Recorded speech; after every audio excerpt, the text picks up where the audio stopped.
Pierre Elliott Trudeau had a dark, evil secret, or so we're told from a survivor of one of his encounters.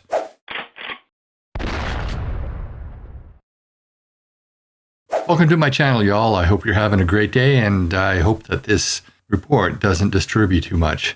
I was watching a PBD podcast. PBD is a podcast in the United States, out of Florida.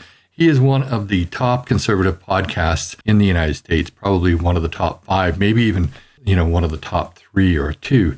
He was interviewing Anneke Lucas, and Anneke Lucas is a lady a little bit older than me, maybe a year or 2 older than I am. But back in the 70s, she was sex trafficked by her mother to an organization in Belgium, because she is from Belgium. There are some disturbing allegations that have come out recently after she wrote a book. And I want to qualify this by saying these are her allegations. I don't believe that there's any solid proof that you could hang your hat on. However, in watching her give this account and in some of the reactions that she had during this almost 2-hour interview, I can tell you that I believe her. And I've interviewed a lot of people. I can tell when somebody is lying generally. She's not lying. She at least believes that this happened to her. She names some names, and some of those names are very, very disturbing. So let's go to that interview, and then we'll talk about it. So you and your mother, from 6 years old till what age was it? Till 11. 11 years old. This is happening when you're saying 6 hours a week. That's the specific number you gave? I gave that specific number, but it's an approximation. It wasn't every week. And sometimes it wasn't every week, but other times I was gone for the summer of 1972. I was gone 2 months from home. I wasn't home at all. Where were you at? You were with the traffickers? I was with the traffickers. And your mom wasn't there with you? The first month, no. The first month I was in the United States, being trafficked in the United States by a powerful billionaire who was basically triaging me and training me in his homes. Who is this? I'm not saying who that is yet. Would this be a person we would know?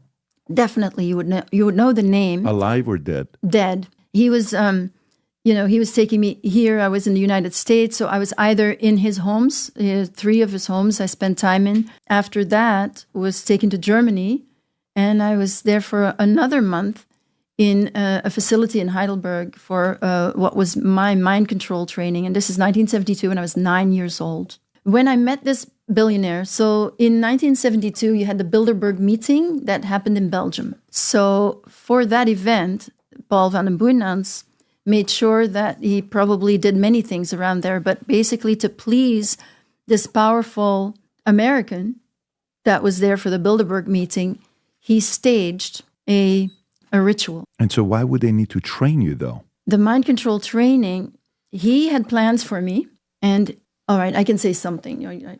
He had me in his homes and everything to get me used to the life of the elite so that I would know how to eat, so that I would recognize good clothes, so that I would be comfortable in these environments.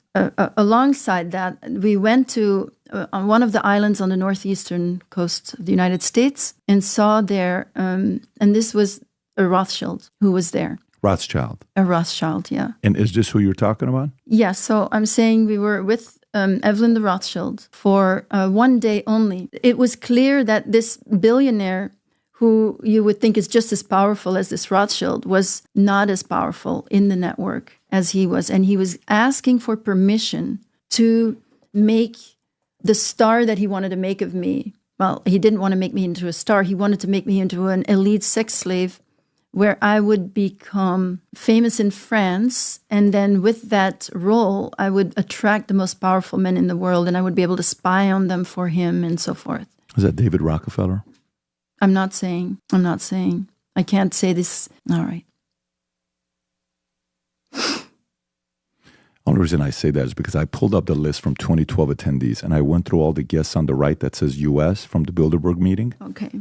Rob, if you go a little bit lower and zoom in and you put U.S., right there, you'll see the names that shows. I know this is... Just give me a minute.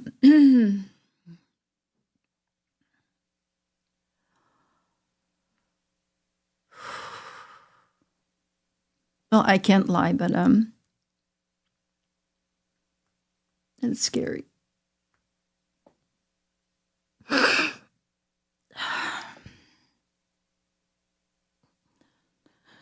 Yeah, might as well. Okay, there you go. You've never talked about this. I've never said his name. So she named a Rothschild and a Rockefeller. She also went on to name Eddie Arnold, but the worst is yet to come.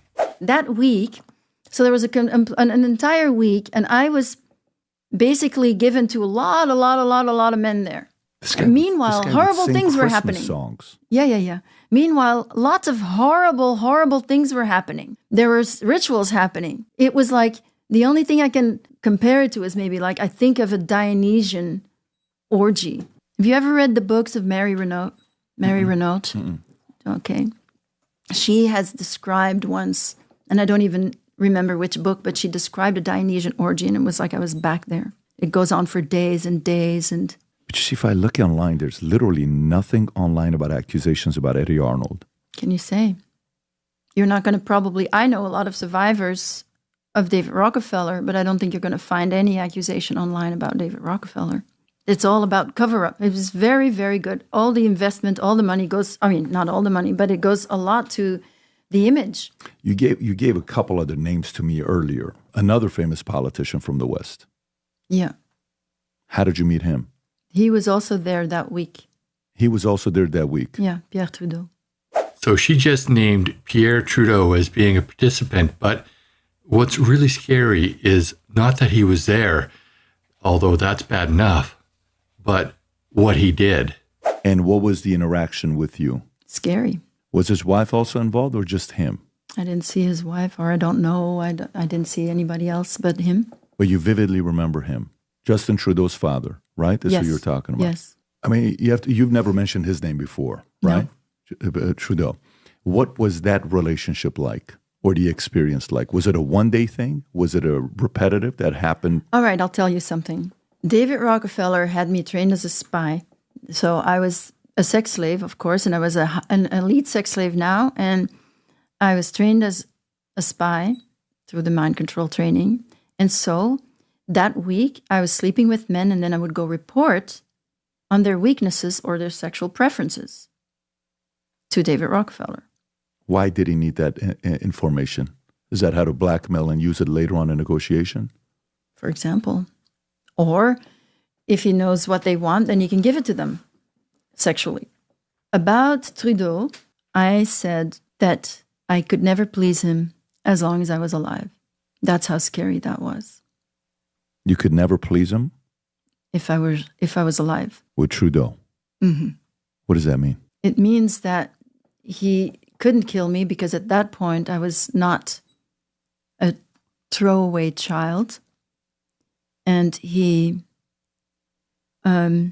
scared me enough so that I then tell Rockefeller that that's what he wants, a child to kill.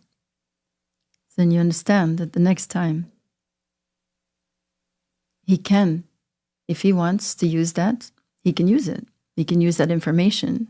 Rockefeller. Mm-hmm.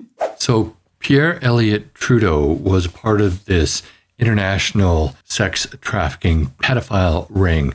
According to this lady, he scared her. He wanted to kill somebody, kill a child. She reported that to Rockefeller, but nothing ever came of it. He wasn't reported to the police, obviously, because everything they were doing there was illegal and they would have gotten arrested. A lot of you are probably thinking, this is just one lady, just one account. But when I started this channel, I was contacted by a New York City police officer, a retired New York City police officer, a detective, who gave me some similar information. I couldn't use it. I had no evidence. I had nothing to back it up. I had nobody on tape saying it. But it's very interesting that I would get that information, and now I see this.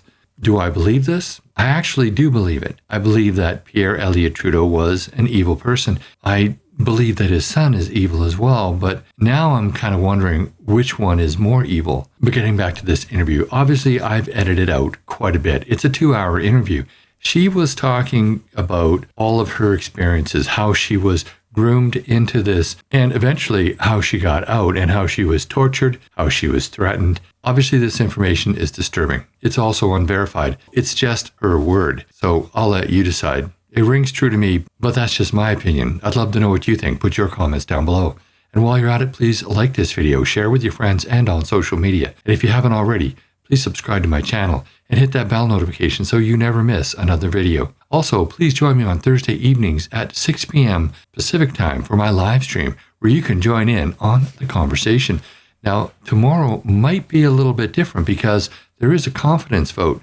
I don't think it'll pass because Jagmeet Singh has indicated that he will side with the Liberals on that confidence vote. And this, of course, is all over the GST tax holiday that the Liberals are proposing. So we'll see if that affects whether I go live or whether I go live early or whether I have a couple of live streams tomorrow. Thanks for watching, and I'll see you in the next video.